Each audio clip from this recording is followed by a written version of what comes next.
الحمد لله رب العالمين والعاقبة للمتقين والصلاة والسلام على سيد الأنبياء والمرسلين وعلى آله الطيبين وأصحابه الطاهرين أما بعد فأعوذ بالله من الشيطان الرجيم بسم الله الرحمن الرحيم قال الله تبارك وتعالى في شان حبيبه آمرا ومخبرا إن الله وملائكته يصلون على النبي يا أيها الذين آمنوا صلوا عليه وسلموا تسليما اللهم صل على سيدنا ومولانا محمد وعلى آله وصحبه وبارك وسلم وصل عليه صلاة والسلام عليك يا سيدي يا رسول الله وعلى آلك وصحابك يا سيدي يا حبيب الله قال الله تبارك وتعالى في القرآن الحكيم والضحى والليل إذا سجى ما ودعك ربك وما قلى وَلَلْآخِرَةُ خَيْرٌ لَكَ مِنَ الْأُولَى۔ اللہ وحدہ لا شریک کا وعدہ برحق ہے جو اس مالک نے اپنے محبوب صلی اللہ علیہ وسلم سے کیا، کیونکہ وعدے میں تکمیل وحدہ لا شریک اس بے نیاز کی طرف سے، اور وہ سارے خزانوں کا خود سے مالک ہے، اور جب وہ مالک ہے تو وہ اپنے وعدوں کی تکمیل لازمی فرماتا ہے۔ تو اس نے وعدہ فرمایا ہے وَلَلْآخِرَةُ خَيْرٌ لَكَ مِنَ الْأُولَى، اے محبوب صلی اللہ علیہ وآلہ وسلم آپ کے لیے ہر آنے والی گھڑی پہلی سے بہتر ہے، کہ آپ کا اس میں ذکر پہلے سے اور بڑھ کر ہوگا، اور وَرَفَعْنَا لَكَ ذِكْرَكَ کی تصویر ہوگا۔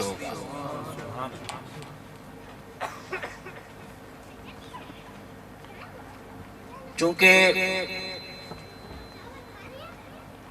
صبح ورکنگ ڈے ہے اور اکثر احباب ایسے تشریف لائے ہوئے ہیں، چہرے نظر آ رہے ہیں کہ جنہوں نے صبح ڈیوٹی بھی کرنی ہے اور رات بھی سرد ہے، اس کے باوجود ماشاءاللہ جم کے تشریف فرما ہے۔ اللہ وحدہ لا شریک سے دعا ہے کہ اللہ تعالی ہم سب کا آنا اپنی بارگاہ میں قبول فرما لے، اور یہ محفل آقا کریم علیہ السلام کے ذکر کی ہے، اور آقا کریم علیہ السلام کا ذکر یہ دنیا میں کامیابیوں کا منبع و ماخذ ہے، اور آخرت کے لیے نجات کا ذریعہ ہے۔ تو ہم یہ سرد رات میں بیٹھ کے تنہائی، یوں کہہ لیں کہ خلوت اور جلوت کے ساتھ آقا کریم علیہ السلام کا مختصر سے وقت میں نثر کی صورت میں ذکر کریں گے، تو دل جمعی کے ساتھ بیٹھنا ہے، ذکر دیکھنا ہے کس ہستی کا ہے، یہ نہیں دیکھنا کہ ذکر کر کون رہا ہے، ہمیں اس سے غرض نہیں، ہمیں اس سے غرض ہے کہ ذکر ہے کس ہستی کا، اور اس ہستی کا ذکر ہے کہ جس کا خود خدا فرماتا ہے، اور وہ کام جو خود خالق کرتا ہے، ہم بھی حضور کے غلام وہ کام کر رہے ہیں کہ اپنے آقا کریم علیہ السلام کا ذکر کر رہے ہیں۔ تو رب کائنات ہر وقت اپنے محبوب صلی اللہ علیہ وآلہ وسلم کا ذکر کرتا ہے، کس طرح سے؟ قرآن گواہ ہے، ان اللہ و ملائکتہ یصلون علی النبی، قرآن گواہ ہے۔ کوئی لمحہ کوئی وقت خالی نہیں جس میں اللہ کے پیارے محبوب صلی اللہ علیہ وسلم کا ذکر نہیں کرتا۔ جو احباب حماد بھائی کے گھر محفل پہ حاضر تھے، تشریف لائے تھے، ان کو یاد ہوگا کہ ہم نے بات شروع کی تھی سونے محبوب صلی اللہ علیہ وسلم کے سونے چہرے اور اس چہرے اقدس کا ذکر ہم کرنے تک ابھی پہنچ نہیں پائے تھے کہ وقت کے دامن میں وسعت نہیں تھی۔ تو آج بھی ہم دیکھتے ہیں کہ کہاں تک پہنچ پاتے ہیں، اور کریں گے اختصار کے ساتھ آقا کریم علیہ السلام کا ذکر، حضور علیہ السلام کے پاؤں مبارک کا ذکر ہو، آپ کے ہاتھ مبارک کا ذکر ہو، سینہ اقدس کا ذکر ہو، آنکھوں کا ذکر ہو، مبارک زبان کا ذکر ہو، مبارک کانوں کا ذکر ہو، آپ صلی اللہ علیہ وسلم کے مبارک چہرے کا ذکر ہو، آقا کریم علیہ السلام کی مبارک زلفوں کا ذکر ہو، مبارک چادر کا ذکر ہو، مبارک لباس کا ذکر ہو، آقا کریم علیہ السلام سے نسبت رکھنے والی چیزوں کا ذکر ہو، یہ سب حضور علیہ السلام کی صورت کا ذکر کہلائے گا۔ پھر آقا کریم علیہ السلام کی حسن اخلاق کا ذکر ہو، آپ کی سخاوت کا ذکر ہو، آپ کی عبادت کا ذکر ہو، آپ کی اطاعت کا ذکر ہو، آپ صلی اللہ تعالی علیہ وآلہ وسلم کی شجاعت کا ذکر ہو، آپ صلی اللہ تعالی علیہ وآلہ وسلم کی ایمانت داری کا ذکر ہو، دیانت داری کا ذکر ہو، تو یہ سب حضور علیہ السلام کی سیرت کہلائے گا۔ تو ہم صورت کو بھی ماننے والے ہیں، ہم سیرت کو بھی ماننے والے ہیں۔ بعض لوگ صرف سیرت تک رہ جاتے ہیں کہ جی سیرت النبی کانفرنس، بھئی سیرت کیسے مکمل ہوگی اگر صورت نہیں ساتھ شامل کریں گے۔ قرآن پاک بھرا پڑا ہے آقا کریم علیہ السلام کے مبارک صورت کے تذکرے کر کر۔ اللہ کریم ہماری بھی یہ مختصر سی حاضری اپنی بارگاہ میں قبول فرمائے۔ آپ نے وقت کے لحاظ سے پریشان نہیں ہونا، میں انشاءاللہ مختصر سے وقت میں کوشش کروں گا کہ جامع انداز میں آقا کریم علیہ السلام کا ذکر ہو۔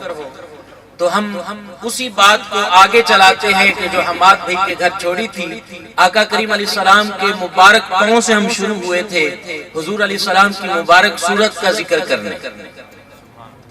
تو آج ہم شروع کریں گے کہ آقا کریم علیہ السلام کے مبارک ہاتھ کتنے خوبصورت تھے۔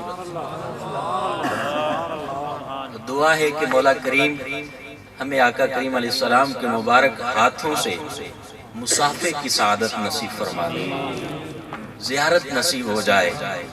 وہ کتنے خوبصورت اور پیارے ہاتھ ہوں گے کہ صحابہ اکرام علیہ رضوان کہتے ہیں کہ جب ہم حضور سے مصافحہ کرتے تو وہ ریشم سے زیادہ ملائم آقا کریم کے ہاتھ ہوتے، اور ایسے محسوس ہوتا کہ جیسے ہم نے ریشم میں ہاتھ رکھا ہے۔ اور پھر جب ہم ہاتھ پیچھے ہٹاتے تو کئی دن تک کہتے ہمارے ہاتھوں سے حضور کی مبارک خوشبو نہیں جایا کرتی۔ کریم ہو تو پھر ایسا ہو کہ غلام نے ہاتھ ملایا ہے۔ اللہ اکبر! یہاں تو اندازہ ہے نا، یہ انداز ہے کہ حاکم مخلوق سے محکوم سے کم ہی ملا کرتا ہے، وہاں پہ انداز کچھ الگ ہے کہ خود آقا کریم اپنے غلاموں سے مصافحہ فرمانے میں پہل فرمایا گیا۔ اور میرے محبوب کی عادت ہے کریمہ کی کہ اس وقت تک کریم آقا اپنا ہاتھ پیچھے نہیں کھینچتے تھے جب تک مصافحہ کرنے والا خود نہ چھوڑ دیتا،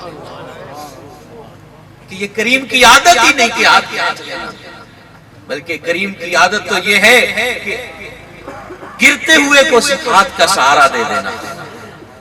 تو ہم اس کریم آقا کریم علیہ السلام کے مبارک ہاتھوں کا ذکر کرنے لگے ہیں۔ وہ کتنے خوبصورت ہاتھ ہوں گے۔ قرآن کہتا ہے وَمَا رَمَيْتَ إِذْ رَمَيْتَ وَلَٰكِنَّ اللَّهَ رَمَىٰ۔ اے محبوب، ان ہاتھوں سے جب تم پھینکتے ہو نا تو تم نہیں پھینکتے، یہ آپ کا خدا پھینکتا ہے۔ قرآن کہہ رہا ہے نا جی وَمَا رَمَيْتَ إِذْ رَمَيْتَ وَلَٰكِنَّ اللَّهَ رَمَىٰ۔ اے محبوب یہ آپ نے کنکریاں نہیں پھینکی، یہ آپ کے رب نے پھینکی ہیں، اور پھر رب نے جو کنکریاں پھینکی میرے محبوب نے صرف اٹھائی تھی، اٹھا کے پھینکی تھی، میرے رب نے فرمایا محبوب یہ تم نے نہیں یہ میں نے پھینکی ہیں، اور پھر اس کنکریوں کا اثر کیا ہوا، سارے اندھے ہوئے، کفار کی طرف پھینکی تھی۔ اللہ اکبر۔ پھر اللہ کریم اس مبارک ہاتھ کا یوں ذکر فرماتا ہے ید اللہ فوق ایدیہم، اے محبوب یہ تیرا ہاتھ نہیں، یہ اللہ کا ہاتھ ہے۔ وہ کتنا خوبصورت ہاتھ ہوگا کہ جس کو خدا فرماتا ہے محبوب یہ تیرا نہیں، یہ میرا ہاتھ ہے۔ اللہ اکبر۔ وہ کتنا بلند ہاتھ ہوگا کہ میرے آقا کریم علیہ السلام کھڑے نماز میں ہیں، کھڑے نماز میں ہیں، مسجد نبوی شریف ہے، زمین مدینہ طیبہ کی ہے، اور کھڑے نماز میں ہیں اور ہاتھ بلند کرتے ہیں، کتنا بلند ہوگا، اس بلندی کو کوئی نہیں جان سکتا۔ صرف اتنا سا حدیث بتلاتی ہے کہ میرے کریم علیہ السلام نے ہاتھ بلند کیا پھر نیچے کر لیا، پھر بلند کیا پھر نیچے کر لیا، پھر بلند کیا پھر نیچے کر لیا، ہے نماز۔ بعد میں کسی عاشق نے پوچھ لیا حضور نماز میں آج ہاتھ بلند فرما رہے تھے، فرمایا میں نے نماز میں دیکھا کہ جنت میں انگوروں کا خوشہ لٹک رہا اور میں اس کو توڑ کے لانے لگا، پھر خیال آیا کہ میں تو دنیا میں کھڑے مدینہ طیبہ میں مسجد نبوی میں ہیں، بلندیوں کا اندازہ کر لیجئے کہ جنت ہے کہاں، عند سدرۃ المنتہا، سدرۃ المنتہا کے پاس ہے جنت۔ کہاں پہ ہے؟ سدرۃ المنتہا، اور سدرۃ المنتہا جبرائیل کا مقام ہے نا، اس کے پاس جنت ہے۔ میرے محبوب صرف ہاتھ اٹھائیں تو جنت تک پہنچ جائے۔ اور پھر اگلی بات آقا کریم علیہ السلام فرماتے ہیں کہ اگر میں وہ خوشہ توڑ کے لے آتا تو وہ صبح قیامت تک کھاتے رہتے وہ ختم نہ ہو۔ کہ میرے آقا کریم علیہ السلام کے صرف ایک ہاتھ میں اتنی طاقت اور پاور ہے یا اتنی وسعت ہے کہ ساری مخلوق کھائے اور قیامت تک ختم ہی نہ ہو۔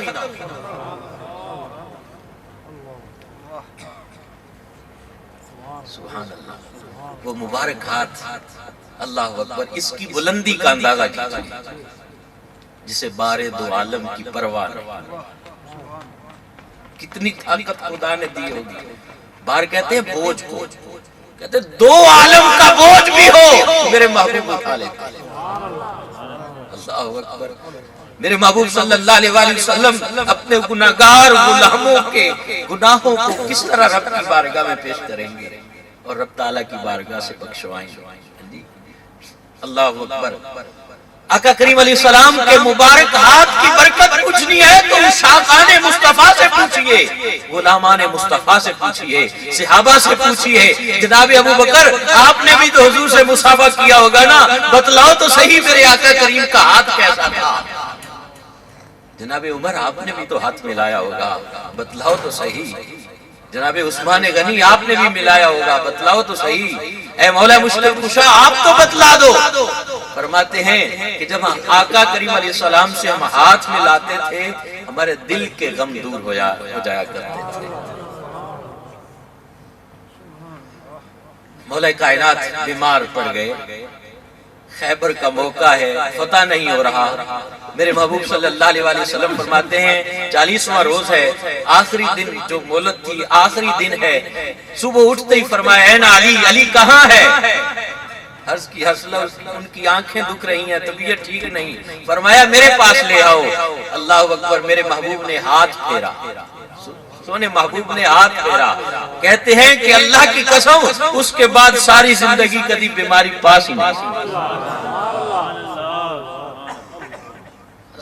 عتبہ سے پوچھتے ہیں تو عتبہ کہتے ہیں میں بچپن میں تھا، میرے جسم پہ آپلے نکل آئے، میری ماں اٹھا کے حضور کی بارگاہ میں لے آئی، میرے آقا کریم علیہ السلام نے اپنا مبارک ہاتھ میرے جسم پہ پھیرا، وہ دن گیا، فرمایا مرتے دم تک میرے جسم سے آقا کی خوشبو آتی رہی ہے۔ اور یہی وجہ تھی کہ آپ کی خوشبو کے سامنے سب خوشبوئیں مان پڑی۔ آقا کریم علیہ السلام کے مبارک ہاتھ کی بات کرنی ہے تو جناب ابو ہریرہ سے پوچھتے ہیں، جناب ابو ہریرہ تم بتلاؤ نا، حضور کی بارگاہ میں رہے ہو، پڑھتے بھی رہے ہو، آقا کریم علیہ السلام کی بارگاہ میں تمہارا صبح و شام گزرتا تھا، دن رات گزرتے تھے، ذرا حضور کے مبارک ہاتھ کی بہار تو سناؤ۔ کہا کون کون سی بہار سناؤں، میرے محبوب کا ہاتھ تو جدھر اٹھتا تھا فیض تقسیم کرتا تھا۔ اگر مدینہ طیبہ میں بارش نہیں ہوتی تو میرے محبوب کے ہاتھ اٹھتے ہیں، تو ابھی ہاتھ نیچے نہیں آتے کہ بارش آ جاتی ہے۔ میں کون کون سی بات کرتے ہو، پھر جب 7 دن تک بارش برستی ہے، بند نہیں ہو رہی ہوتی، میرے محبوب کی صرف انگلی گھومتی ہے، جہاں جہاں تک دائرہ لگاتے ہیں بادل چھٹ جاتے ہیں۔ کیا بات کروں آقا کریم علیہ السلام کے مبارک ہاتھوں کی کہ میرے محبوب صلی اللہ علیہ وسلم کہ مبارک ہاتھ جب بیمار جسم پہ پھرتے ہیں تو اس کو شفا دیتے ہیں، جب کسی مردہ جسم پہ پھرتے ہیں تو اس کو جلا دیتے ہیں، اور جب کسی بھوکے کے شکم پہ یا سینے پہ رکھتے ہیں تو ساری زندگی کے لیے بھوک کا اثر ختم ہو جاتا ہے، اور جب کسی روتے ہوئے کہ سینے پہ میرے محبوب رکھتے ہیں تو ساری زندگی کا غم دور ہو جایا کرتا۔ وہ کتنے مبارک ہاتھ ہوں گے، کتنے خوبصورت ہاتھ ہوں گے کہ اگر سیاہ فام حبشی غلام پہ میرے محبوب کا کرم ہوتا ہے، ید اللہ والے ہاتھ اٹھتے ہیں اور چہرے پہ میرے محبوب ہاتھ پھیر دیتے ہیں تو وہ چہرہ 14ویں کے چاند کی طرح چمکنے لگ جاتا ہے، اور پھر آقا دیکھ کے پہچاننے سے انکار کر دیتا ہے۔ اللہ اکبر، میرے محبوب صلی اللہ علیہ وآلہ وسلم کے مبارک ہاتھ کتنے خوبصورت ہوں گے، کتنے پیارے ہوں گے۔ جناب ابو ہریرہ رضی اللہ عنہ کہتے ہیں کہ آقا کریم علیہ السلام کے ساتھ ہم 9 لوگ تھے، سفر پہ روانہ تھے، زیادہ راہ ختم ہو گیا، آج ایک جگہ پڑاؤ ہوتا ہے، آقا کریم علیہ السلام کی بارگاہ میں عرض کیا رسول اللہ صلی اللہ علیہ وسلم بھوک نے تنگ کیا ہے، وہ کیسے؟ حضور علیہ السلام سے محبت کرنے والے لوگ تھے کہ کوئی بھی مشکل آتی تو وہ حضور سے رجوع کرتے، آقا کریم علیہ السلام کی بارگاہ میں رجوع کرتے، اور میرے محبوب صلی اللہ علیہ وسلم ان کی وہ مشکل کشائی فرماتے۔ چنانچہ جناب ابو ہریرہ رضی اللہ عنہ کہتے ہیں کہ نبی پاک صلی اللہ علیہ وسلم کی بارگاہ میں عرض کیا نا تو حضور نے فرمایا دسترخوان بچھا دو، دسترخوان بچھا دیا، فرمایا جو کسی کے پاس ہے اس پہ رکھ دو، سب نے اپنے توشہ دان الٹ دیے، تو فرماتے ہیں ٹوٹل 21 کھجوریں نہیں تھا، غنی کر دیا۔ پھر کوئی کہے کہ کچھ نہیں دیتا، حاکم حکیم دارو دیں دعا دیں یہ کچھ نہ دے، اے مردود یہ مراد کس آیت و خبر کی ہے؟ سیدی اعلیٰ حضرت نے محبت کا انداز اپنایا نا اور ہمیں سکھایا، ہاتھ جس سمت اٹھا غنی کر دیا، اس موج بحر سخاوت پہ لا کے مبارک ہاتھ کا ذکر کر رہے ہیں نا جی، اللہ اکبر۔ جناب ابو ہریرہ رضی اللہ عنہ کہتے ہیں کہ آقا کریم علیہ السلام کے مبارک ہاتھوں کی نسبت لگی وہ کھجوریں میں نے توشہ دان میں ڈال لی، جب مجھے بھوک لگتی میں کھاتا، جب کوئی سوالی آتا میں دیتا، جب کوئی منتا آتا میں دیتا، بھوکا آتا میں دیتا۔ فرماتے ہیں وہ ختم ہی نہ ہوتی، میں دن گزرتے رہے، فرماتے ہیں سال گزر گئے، آقا کریم علیہ السلام کا وصال ظاہری ہو گیا، اس کے بعد جناب سیدنا ابو بکر صدیق کا دور خلافت آیا، فرمایا ان کے دور خلافت میں خود بھی کھاتا رہا، لوگوں کو بھی کھلاتا رہا، اور وہ توشہ دان وہ تھیلی میری سواری کے گلے میں ہوتی، جہاں پہ بھی جاتا وہ میرے ساتھ ہوتا، گھر میں آتا تو وہ توشہ دان میرے ساتھ ہوتا، میں سوتا تو وہ توشہ دان اپنے پاس رکھتا۔ فرماتے ہیں دور فاروق اعظم آ گیا، فرماتے ہیں کہ وہ بھی 10 سال میرے پاس برکتیں حاصل رہی، 10 سال میں نے فرمایا دور فاروقی میں بھی خود بھی کھائیں لوگوں کو بھی کھلائیں۔ ان میں کمی نہ آئی. دور عثمان آ گیا. فرمایا کہ میں ان کے دور 13 سالہ دور میں بھی کھجوریں خود بھی کھاتا رہا, لوگوں کو بھی کھلاتا رہا, لیکن وہ ختم نہ ہو. اور یہ شاید سلسلہ چلتا رہتا, لیکن آپ فرماتے ہیں کہ مجھ پر زندگی میں 3 غم آئے.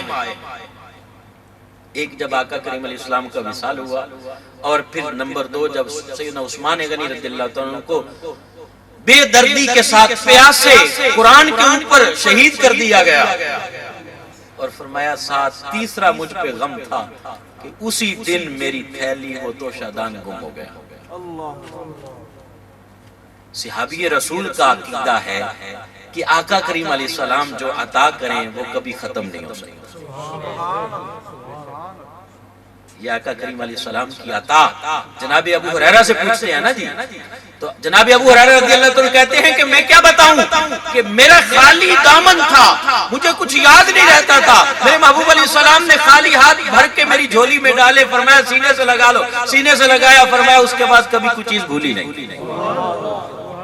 مبارک ہاتھوں کا ذکر ہے نا, قرآن بار بار ان ہاتھوں کا ذکر کرتا ہے. چنانچہ حضرت جابر رضی اللہ عنہ فرماتے ہیں مجھ پہ قرضہ چڑھ گیا, قرضہ اتنا کہ میں اتار نہیں سکتا تھا. میرا باپ مطلب غزوہ احد میں شہید ہو گیا.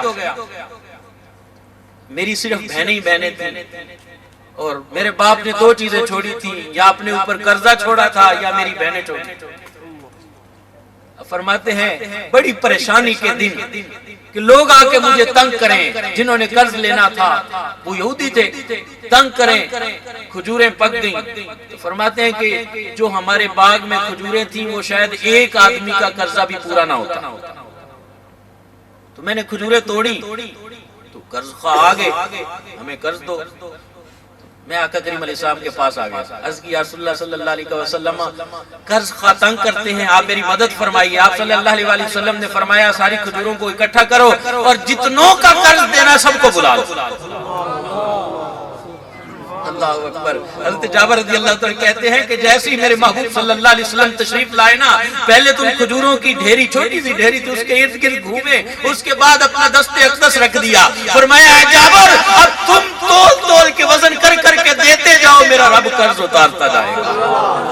فرماتے ہیں جناب جابر رضی اللہ عنہ فرماتے ہیں سب کے میں نے قرض اتار دیے. میرے محبوب اس طرح کے فرماتے ہیں جابر اور بھی کو رہتا ہے.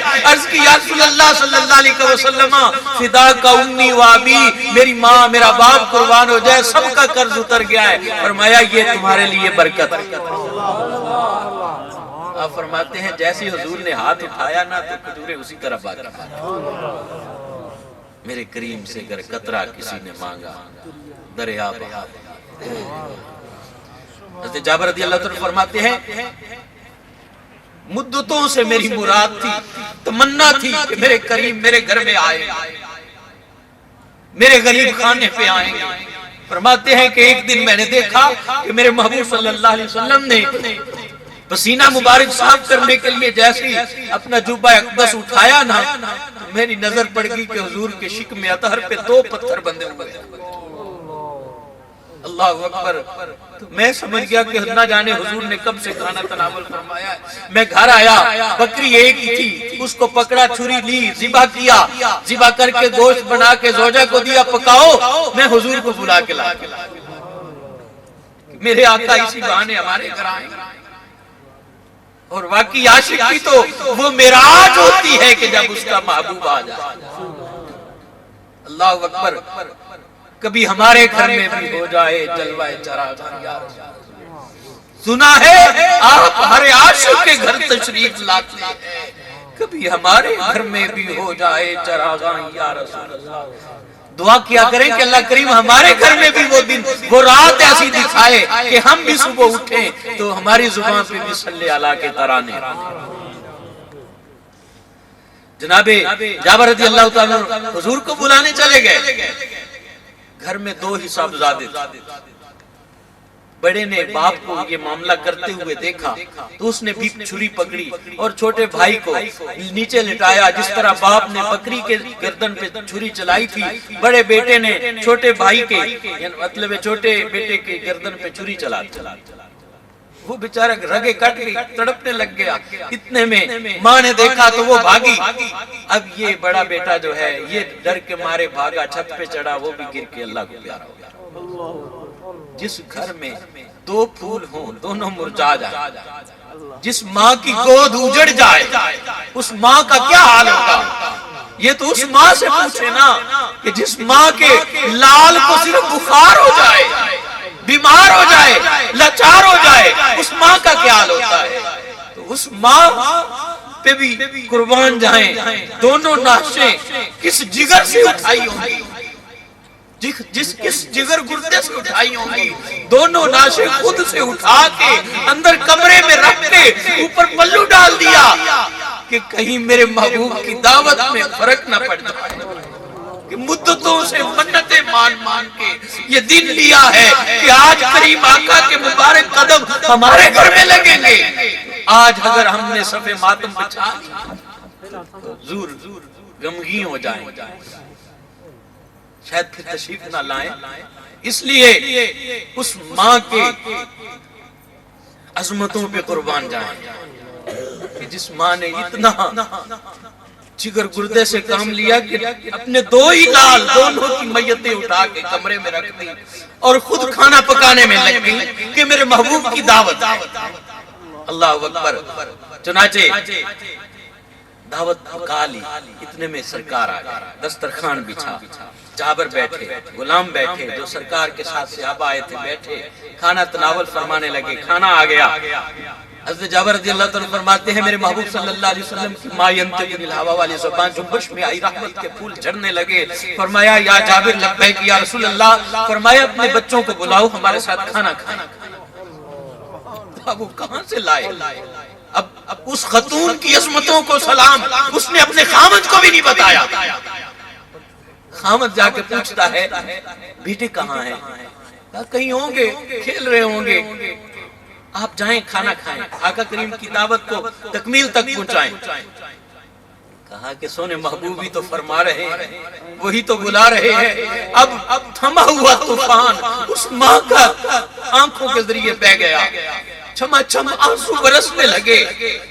کہا کہ اب ان بچوں کو میں کہاں سے لاؤں؟ آؤ تمہیں دکھا دکھا۔ بازو پکڑ کے اندر لے کے گئی، پلو اٹھایا، دونوں خون سے لت پت پڑے، ٹھنڈے ہوئے پڑے۔ اب باپ کے کلیجے سے بھی ہاتھ بڑھانا، لیکن بے ساختہ دونوں کو اٹھایا اور حضور کے سامنے لا کے رکھ دیا۔ خون سے لت پت لاشیں حضور کے سامنے رکھی، میرے محبوب کا ہاتھ اٹھا، جس ہاتھ کی بات کرنے لگے ہیں وہ مبارک ہاتھ اٹھا سونے محبوب علیہ السلام بڑے صاحبزادے کے جسم پہ ہاتھ پھیرتے ہیں، وہ اٹھ کے بیٹھ جاتا ہے، چھوٹے کے پھیرتے ہیں، وہ اٹھ کے بیٹھ جاتا ہے، اور پھر فرماتے ہیں ہمارے ساتھ کھانا کھاؤ۔ دونوں صحابی کے غلام اپنے بیٹوں کو اپنے ساتھ بٹھا کے کھانا کھلایا۔ اللہ اکبر۔ پھر طویل عمر والے وہ صاحبزادے پھر اسی گھر میں دوسری بات، جناب جابر رضی اللہ عنہ کہتے ہیں میں نے تو صرف آقا کریم علیہ السلام کی دعوت کی تھی، تو حضور علیہ السلام نے سب صحابہ کو بلا لیا۔ تو جب میں نے آ کے پریشانی میں گھر والی کو بتایا نا کہ میں نے تو صرف آقا کو عرض کیا تھا، سرکار باقیوں کو بھی لے آئے ہیں، تو میری گھر والی پوچھتی ہے کیا تم نے آقا کریم کو بتلایا تھا نا؟ کہا ہاں یہ تو میں نے بتلایا تھا، صرف آپ کی دعوت ہے۔ فرمایا بس پھر چھوڑ دو۔ کیوں؟ لانے والا جانے یا کھلانے والا جانے۔ فرماتے ہیں پھر آقا کریم علیہ السلام نے اپنا مبارک لعاب ہنڈیا میں ڈالا، فرمایا ڈھکنا نہیں اٹھانا، ڈالنی ہے، اور روٹیوں پہ اپنا ہاتھ رکھا، فرمایا تقسیم کرتے جاؤ۔ سب کھا کے سیر ہو گئے، سالن بھی بچ گیا، روٹیاں بھی۔ ان مبارک ہاتھوں پہ کیوں نہیں قربان جائے؟ اور خدا کرے کہ وہ ہاتھ ہمارے سینے پہ بھی آئے، درد بسمل کی طرح لوٹ رہا ہوں، تسلی کو سینے پہ تیرا ہاتھ دھرا۔ نبی پاک صلی اللہ علیہ وآلہ وسلم کے مبارک ہاتھ کی ہمیں بھی زیارت نصیب ہو جائے۔ میرے آقا کریم کا ہاتھ مبارک کیسے جانے مسیحا سے کہ جدھر بھی میرے محبوب نے ہاتھ اٹھایا ہے بہاریں آ رہے ہیں۔ اگر سوکھی ہوئی لکڑی پہ، خشک لکڑی پہ میرے محبوب ہاتھ لگاتے ہیں تو وہ نور بن جاتی ہے، روشنی دینے لگے۔ اگر خشک کھجور کے تنے پہ میرے محبوب ہاتھ رکھتے ہیں تو خدا اسے جان بھی دیتا ہے اور ایمان بھی دیتا ہے، اسے استون حنانہ کہتے ہیں۔ خشک کھجور کا تنا میرے محبوب کے ہاتھ لگتے ہیں، جست اقدس لگتا ہے، اس کو اللہ تعالیٰ جلا بھی دیتا ہے، جان بھی ڈال دیتا ہے، اور پھر ایمان بھی دیتا ہے، عشق رسول بھی دیتا ہے، پھر وہ حضور کی محبت میں فرقت میں روتا بھی۔ اور صحابہ کہتے ہیں، امام بخاری کی روایت ہے کہ وہ بچوں کی طرح سسکیاں لے لے کے روتا تھا، اور پھر میرے محبوب ہاتھ رکھتے ہیں اور اسے جنتی خوشخبری عطا فرماتے ہیں، ابدی لائف۔ اب آقا کریم علیہ السلام کے مبارک ہاتھ کی داستان چھیڑی جائے، بہت لمبی داستان، کس کس صحابی کا ذکر کریں؟ جابر بن سمرہ رضی اللہ تعالیٰ کہتے ہیں، میرے چہرے پہ ایک دفعہ ہاتھ پھیرا تو ساری زندگی میرا چہرہ کبھی تاریک نہیں ہوا، اور جس اندھیرے میں میں جاتا تھا وہ اندھیرے چھٹ جاتے۔ ہم بات کو آگے بڑھاتے ہیں، کچھ لوگ یہ بھی نہیں مانتے اور ہیں وہ کلمہ پڑھنے، اب ان کو کیا کہے کہ آقا کریم علیہ السلام نے کسی مردے کو زندہ نہیں کیا؟ ارے بھائی، تیرے نبی جس کا تو کلمہ پڑھتا ہے، ہو سکتا ہے ان کے پاس کوئی اختیار نہ ہو، ہم تو اس نبی کا کلمہ پڑھتے ہیں کہ جن کا کلمہ عیسیٰ علیہ السلام بھی پڑھیں گے۔ ہم تو اس نبی کے غلام ہیں جن کے غلام عیسیٰ علیہ السلام بھی ہیں، ہم تو اس نبی کو ماننے والے ہیں جن کے مقتدی عیسیٰ علیہ السلام بھی ہیں۔ اگر عیسیٰ علیہ السلام جو کہ حضور کے مقتدی بھی ہیں، نبی پاک علیہ السلام کے امتی بھی بنیں گے، آقا کریم علیہ السلام کے غلام بھی ہیں، اگر عیسیٰ علیہ السلام اشارہ کریں تو مردہ زندہ ہو جائے، تو پھر امام الانبیاء کے بارے میں تیرا کیا خیال ہے؟ بھی اگر غلام مردوں کو زندہ کرے تو پھر آقا کی شان کا کیا حال ہے؟ ماننا پڑے گا، نہیں مانو گے تو قرآن سے سناؤں گا، پھر تو مانیں گے نا بھائی، یہ قرآن کی بات کون ٹھکرائے گا؟ سورہ بقرہ تو پڑھی ہوگی، نہیں پڑھی؟ پڑھی ہے۔ بقرہ گائے کو کہتے ہیں، بقرہ گائے کو کہتے ہیں۔ ذکر الانبیاء عبادت و ذکر الاولیاء کفارۃ سیئات، فرمایا نبی پاک علیہ السلام نے، نبیوں کا ذکر کرو گے تو یہ عبادت ہے، اور اگر اللہ کے ولیوں کا ذکر کرے گے تو گناہوں کا کفارہ ہے۔ اور قرآن کا معمول ہے کہ اللہ کے ولیوں کا بھی قرآن ذکر کرتا ہے، اور قرآن تو اللہ کے ولیوں کے ساتھ نسبت رکھنے والی چیزوں کا بھی ذکر کرتا ہے۔ یہ گائے کون سی گائے؟ ہزاروں آئیں، ہزاروں گئیں، لاکھوں ان گنت گائیں آج بھی ہوگی۔ تو مولا کریم کس گائے کا ذکر ہے؟ قرآن پڑھیں گے تو پتہ چلے گا نا، قرآن بتلائے گا کہ یہ کوئی عام گائے نہیں تھی، یہ ایک اللہ کے ولی کی، اور وہ ولی بھی بنی اسرائیل کا، اس کی گائے تھی، اور 18-20 سال گزر جانے کے بعد بھی وہ گائے جوانی رہی تھی، بوڑھی نہیں ہوئی تھی۔ اچھا، اس گائے کو پھر ذبح کیا گیا، ذبح کر کے پھر اس کے گوشت کا، اب گوشت ڈیڈ ہوتا ہے یا نہیں؟ مردہ ہوتا ہے گوشت، ذبح کر دیا جائے جانور کو، گوشت بنا لیا جائے تو گوشت جاندار تو نہیں ہے، بے جان ہے۔ اب گائے کو ذبح کر کے اس کا گوشت بنا کے، اب اس گوشت کا ٹکڑا قرآن کہتا ہے کہ مردے کو لگایا جو کئی ہفتوں کیا مہینوں سے مرا پڑا تھا، جب اس کو لگایا تو وہ بھی زندہ ہو گیا اور بتلانے لگا مجھے فلاں نے قتل کیا۔ اگر اللہ کے ولی کی گائے کے گوشت میں طاقت آ جاتی ہے تو جس کا نبی کا کلمہ پڑھتے اس نبی کے مبارک ہاتھوں کی بات نہیں سنو گے؟ پھر اس سے بھی اگلی بات میں پیش کرتا ہوں، قرآن سے بات کروں گا۔ موسیٰ علیہ السلام چلتے اللہ کریم کی بارگاہ میں سوال کیا، خیال کیا کہ مجھ سے بڑھ کر علم والا کوئی نہیں ہوگا، علم لدنی۔ فرمایا کہ موسیٰ علیہ السلام مچھلی آپ نے پکا لی، تیار کر لی، بھون لی، زیادہ راہ لے لیا کہ جہاں بھوک لگے گی بیٹھ کے مچھلی کھائیں گے۔ آپ اپنے غلام کو خادم کو بھی ساتھ لے لیا، اس کو وہ تھیلا پکڑا دیا مچھلی والا۔ اب اللہ کے نبی اور ان کے امتی چل رہے ہیں دریا کے کنارے کنارے، فرمایا کہ جہاں پہ یہ مچھلی زندہ ہو کے پانی میں چلی جائے گی نا، وہاں پہ میرا بندہ ملے گا۔ مچھلی بھنی ہوئی ہو، تلی ہوئی ہو، تو بتلائیں وہ زندہ ہو سکتی؟ وہ تو تلی گئی ہے، کوئلوں پہ بھونی گئی ہے، اب تو وہ کھانے کے لائق ہے، اب وہ کیسے زندہ ہوگی؟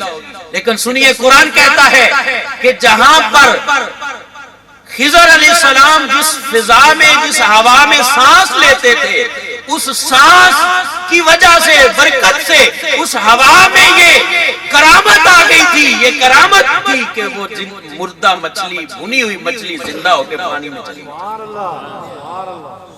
اگر وہ فضا، وہ ہوا لگے تو مچھلی بھنی ہوئی مچھلی زندہ ہو کے پانی میں چلی جائے، تو پھر جو خضر علیہ السلام کے بھی آقا ہے، وہ اپنا ہاتھ پھیرے تو مردہ زندہ نہ ہو؟